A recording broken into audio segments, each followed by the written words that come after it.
I'm your host, VX Kingpin XV. Today is going to be a Naruto breakdown focus. Today was Naruto episode 254.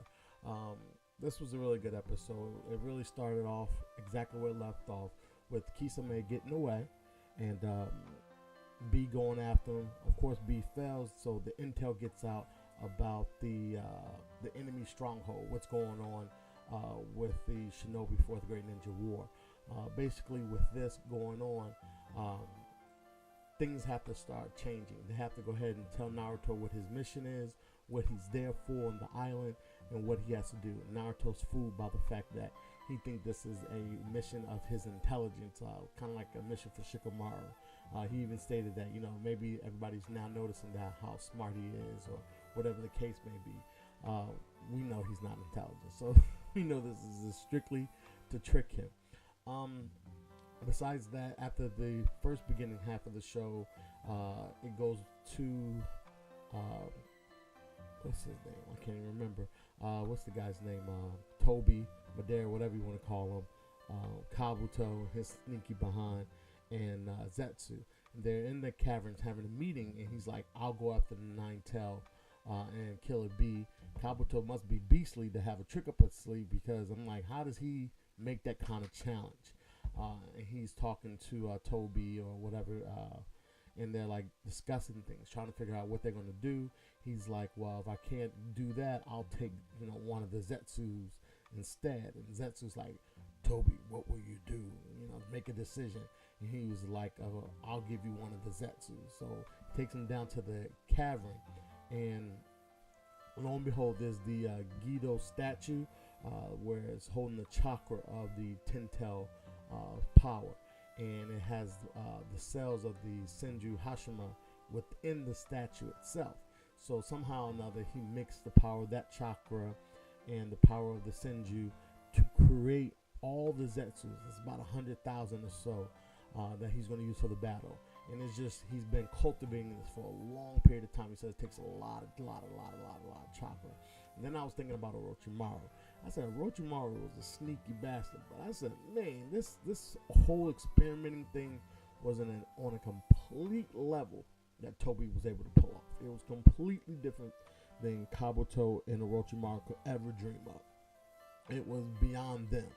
I think Kabuto was extremely impressed by this whole situation.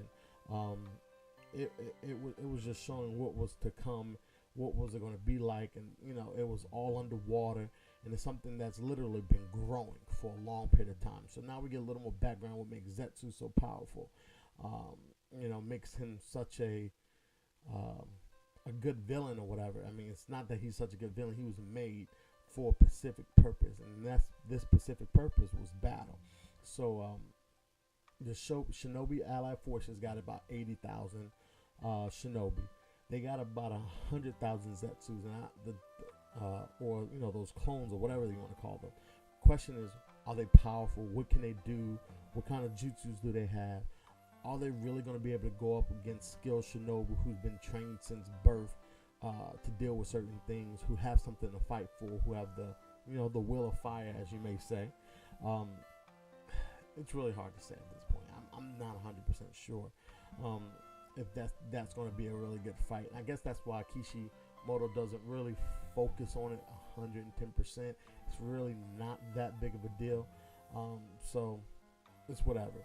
But as he sends off Kabuto to go after the Nine Tails, or go to locate wherever the intel sent Kisame, or Kisame sent the intel back, it's a direct location. The Kages are having a meeting about who's to go, and Gaara's like, I'll go, I can fly on my sand. But Anko's like, no, I'll go, So he takes his two minions with him, and I said, yes. Now, obviously, Anko and his two, ambassadors, his two shinobi that he has with him, they know how to fly. But, I guess they're from the Cloud Village, and I'm assuming some technique that only they know and only they have, based off the kind of village they come from. So it's kind of like, okay, how do they have this ability to fly? No one else in the shinobi forces know how to do this. So it's kind of like, okay, it'd be nice to have more backstory about this. But besides that, it kind of gets to a point where they're flying, and I guess they meet up with Kabuto and Dodera, and Kabuto uses his jutsu to kind of partially bring Dodera back to his senses, where he's not some mindless combatant like the rest of the people. So this is going to be the new jutsu that he uses. It's basically a refined jutsu, something different than Orochimaru was using, so he can have better control and give them more of their personality back. But what they do is send a direct clay copy of themselves ahead, and when they do this, Anko hits the clay copy thinking it's Madara, realizes it's not, and then it turns, and pretty much just like we all know what happens next, it turns into clay and then explodes, and that's where it leaves off. So it stops right there, goes right into what's coming on for next week. It looks like it's going to be a direct continuation of the battle between the three Cloud Village ninjas versus Kabuto and Dodera. Obviously, nothing's going to happen to Kabuto.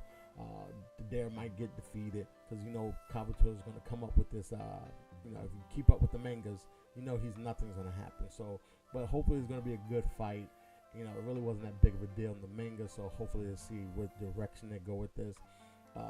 But as always, you guys let me know what you guys think below. As always, rate, comment, and subscribe. I hope you guys have been enjoying the gameplay videos. I have one of the fans I've already played with, so that's coming extremely soon. I'm going to start posting more gameplay footage of the game, so hopefully you guys enjoy.